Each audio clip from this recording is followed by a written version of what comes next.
તો જૂની અને પારંપરિક રેસિપીમાં એક આપણે આજે ગુંદાનો સંભારો બનાવવાનો છે. તો હરેક ઘરની પોતાની એક પારંપરિક અને જૂની રેસિપી હોય, અને જેટલા હાથ એટલી નવી વાનગીઓ અને એટલી જ નવી રેસિપીઓ.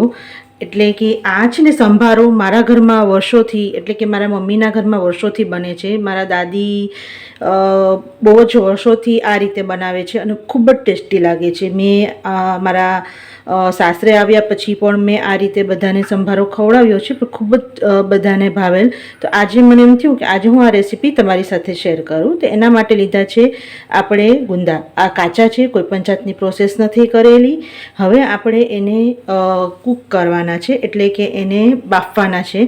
તો ખુલ્લા પાણીમાં બાફવાના. હવે અહીંયા મેં એકમાં પાણી લીધું છે. એક કોઈ પણ વાસણમાં આપણે પાણી લઈ લેવાનું અને આપણે એને ખુલ્લામાં બાફવાના છે. કોઈ દિવસ બાફવા ટાઈમે એવું ઢાંકીને બાફવું નહીં, નહીતર એ છે ને ચીકણા થઈ જશે ગુંદા.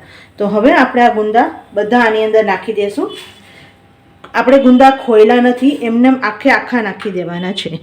અને થોડુંક આપણે મીઠું પણ નાખી દઈશું, જેથી ગુંદા ચીકણા પણ ન થાય અને ગુંદામાં પણ થોડોક મીઠુંનો અંદર ટેસ્ટ આવી જાય. હવે આપણે આને ખુલ્લા પાણીમાં 4 થી 5 મિનિટ માટે બાફવાના છે.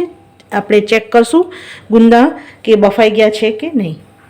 જો હવે આપણે ચેક કરી લેવાનું કે ગુંદા આપણા કૂક થઈ ગયા છે. તો ચાકુ કે કોઈ પણ ફોકની મદદથી આમ નાખશો તો જો અંદર જાય છે, તો કૂક થઈ ચૂક્યા છે. હવે આપણે એને બંધ કરી અને એક અલગ વાસણમાં આપણે કાઢી લેશું. પાણીમાંથી સ્ટ્રેન કરી લેશું અને થોડીક વાર ઠંડા થવા દેશું. ઠંડા થઈ જાય એટલે હું આગળની પ્રોસેસ તમને બતાવીશ.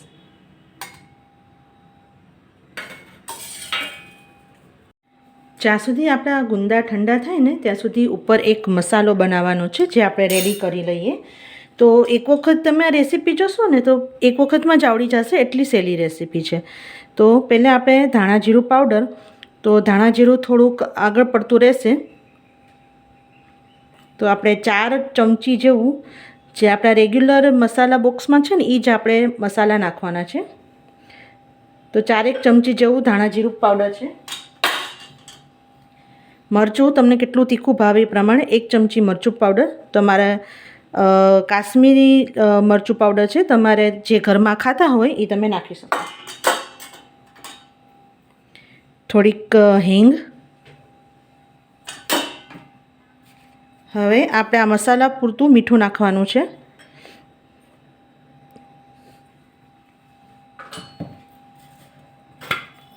અને થોડીક આપણે શુગર નાખવાની છે. 1 ચમચી જેટલી આપણે શુગર નાખવાની છે. એક વખત જરૂર ટ્રાય કરજો. ટ્રસ્ટ મી, જેને પણ મેં આ ખવડાવ્યું છે એને ખૂબ જ ભાવ્યું છે અને રેસીપી પૂછેલી છે તો તમે મને એમ થયું કે આપણે ઘણી એવી રેસીપી છે જે ઘણા જાણતા હોય, પણ હરેક ઘરની પોતાની એક આગવી જૂની અને પારંપરિક રેસીપી હોય. તો હું હવેના વિડીયોમાં એવી પણ રેસીપી લઈને આવીશ જે મારા ઘરમાં જૂની પારંપરિક રીતે બને છે. જો તમારા ઘરમાં પણ એવી કંઈ રેસીપી બનતી હોય અને તમે મને જણાવવા માંગતા હોય તો તમે મને ચોક્કસ કોમેન્ટ બોક્સમાં લખજો, તો અને થોડીક માહિતી આપશો તો હું એ પણ બનાવવાની ટ્રાય કરીશ. જો આ મસાલો રેડી છે. હવે શું કરવાનું કે આપણે મસાલો સાઈડમાં કાઢી લઈએ. હવે આ ગુંદા છે ને એકદમ બફાઈ ગયા છે, બિલકુલ ચીકણા નહીં રહે. જો એકદમ ચીકણા નથી. તો તમે ખુલ્લામાં બાફશો ને તો જરાય પણ ચીકણા નહીં રહે. તો હવે જ્યાં ઉપરનો આ જે ભાગ છે ને ત્યાંથી આમ પ્રેસ કરશો ને એટલે ખુલ્લી જશે. સી ખુલી ગયા. અને આરામથી તમે એના વચ્ચેનો જે આપણે ભાગ છે એને કાઢી લેવાનો. તો આવી રીતે પહેલે બધા ગુંદાને પહેલે આપણે ખોલી લેશું. હવે આપણે અહીંયા ગુંદાને છે ને આવી રીતે સીધા જ ઉપર રાખવાના, ઊંધા નહીં રાખવાના. હવે એના ઉપર આપણે આ મસાલો બધો છાંટી દેવાનો. હરેક ગુંદામાં મસાલો આવે અંદર સુધી, એવી રીતે બધી જગ્યાએ આપણે આ મસાલો નાખવાનો છે. થોડોક મસાલો વધારે હોય તો સાઈડમાં ખાવાની પણ મજા આવશે. અને તમે આને જો તમને કંઈ એઝ અ આપણે શાક તરીકે પણ લઈ શકો. આવી રીતે બધા ગુંદામાં ઉપર મસાલો આવે એવી રીતે નાખી દેવાનું છે. બરાબર છે.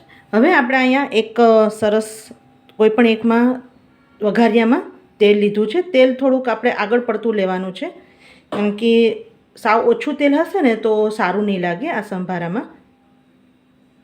તો તેલ સરસ થવા દેશું. તેલ થાય એટલે આપણે એમાં રાઈ નાખવાની છે. એક જ વસ્તુ નાખવાની છે.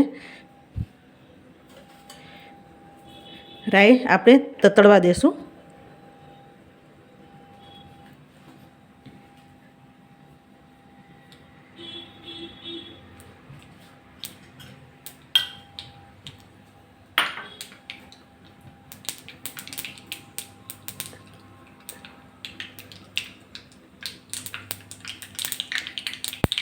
રાઈ સરસ તતરી ગઈ છે, તો હવે આપણે ગેસ બંધ કરી દઈશું.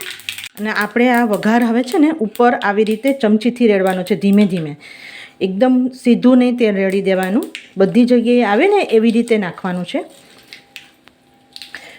હવે તમે આ વઘાર કરીને ઉપર ગુંદા અને મસાલો કરવા જાશો ને તો ઘણી વખત છે ને મસાલો બળી જાય છે. તો મેં આ રેસીપી એક બે જણાને બતાવેલી હતી અને એવી રીતે ટ્રાય કરી તો મસાલા બધા બળી જાય, તો એ પણ ધ્યાન રાખવું, એવી રીતે ન કરવું. અને હવે આપણે એને હલાવી લેવાનું સરસ મજાનું. અત્યારે તમને એવું લાગશે કે તેલ ગરમ ગરમ છે ને, પણ એકદમ સરસ બેસી જશે બધું મસાલા સાથે, તેલ મિક્સ સરસ થઈ જશે. તો તમે આને શાક તરીકે પણ લઈ શકો. તો તૈયાર છે આપણો ગુંદાનો સંભારો. એક વખત જરૂર ટ્રાય કરજો અને ગમ્યું હોય તો ફેમિલી ફ્રેન્ડ સાથે શેર કરવાનું ભૂલતા નહીં. આવજો.